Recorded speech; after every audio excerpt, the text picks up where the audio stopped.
প্রত্যাশা, জনগণ যাকে স্বীকৃতি দেবে তাকে আমরা দেখতে চাই। তবে আমরা জাতীয় পার্টি কাউকে দেখতে চাই না। 14 দলে যারা অংশীদার ছিলেন, যারা এই হাসিনা সরকারকে স্বীকৃতি দিয়েছেন এবং এই তাদের এই রাজনৈতিক দর্শনটাকে মেনে নিয়েছেন, আমরা তাদের কাউকে দেখতে চাই না। অন্তত 5টা বছরের জন্য একটা নির্বাচন। এখন পর্যন্ত আওয়ামী লীগ অপরাধ স্বীকার করে নাই। কতটা নির্লজ্জ জাতি, মানে বেহায়া। আর এদেরকে যারা সাপোর্ট করছে তারাও একই সারির স্বামী।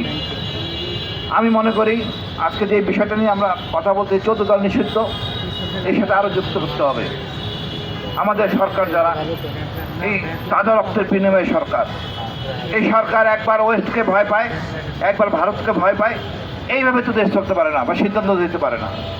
আমরা চোখে দেখতেছি কী হচ্ছে কী হচ্ছে না। আমার যে কোনো ভাই জঙ্গি হয়, জঙ্গি হবে, ওয়েস্ট বলে দেবে তার জন্য আমরা জঙ্গি হব, এটা হইতে পারে না। ওয়েস্টের জন্য বিচার করা যাচ্ছে না, জামিন দেওয়া যাচ্ছে না, এগুলি বলা যাবে না। আমরা তো নিজের কাজ করে খাই, ওয়েস্টকে কেন ভয় পাবো? আমরা কেন ভারতকে ভয় করব? ভারতকে রাগ করবে বিধায় কথা বলবো না। আমি তো আমার নেতা মির্জা ফখরুল ভাইয়ের এইসব কথাবার্তা শুনে আমি কষ্ট পাই। এই ছাত্ররা এত বিপ্লব করলো, এত লোক মারা গেল, আপনি আমরা সোজায় বলতে পারেন না? কোমর সোজায় দাঁড়ায় কথা বলতে পারেন না? ভারত আমাদের একমাত্র শত্রু। আমি আরও লজ্জিত, আমাদের সেনাবাহিনী অনেক জেনারেল কেউ সামনে এসে বলেন না ভারত আমাদের শত্রু। আমি জানি না উনি আর কত বছর বাঁচবেন। আর এত ভয় পাওয়ার কী আছে?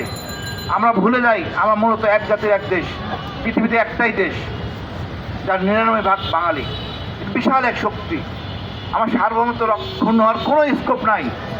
যদি স্কোপই থাকতো, শেখ হাসিনাকে ভারত বিমান পাঠিয়ে নিয়ে যেতে পারতো। এই হ্যাডম ভারতের নাই। আমি সবার সামনে বলতেছি, ভারতের হ্যাডম নাই।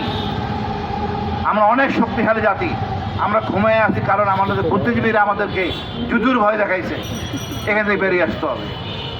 আমরা ন্যায়ের পক্ষে থাকবো, জনগণের পক্ষে থাকবো, সুশাসনের পক্ষে থাকবো এবং দেশকে আমরা সম্মান করব, দেশের জনগণকে সম্মান করব, ধনী ও দরিদ্রের দূরত্বটা কমায় আনবো। আর বর্তমান প্রেক্ষাপটে আমি মনে করি সরকার কোনো রকম চাল বাহানা না করে 14 দলকে নিষিদ্ধ করে। কত নির্লজ্জ হইতে পারে আমি জানি না, আর বাকি কথা নাই বললাম। বাট আমি মনে করি এই 14 দলের যারা আছেন জাতীয় পার্টি, মানে আমি বুঝে উঠতে পারি না। আবার সেনাবাহিনীর পক্ষ থেকে নুরুকে মারা হচ্ছে, সব কলঙ্কিত অধ্যায়। আমরা সেনাবাহিনী ভয় পেতে চাই না, আমরা ডিজিএফের ভয় পাবো না।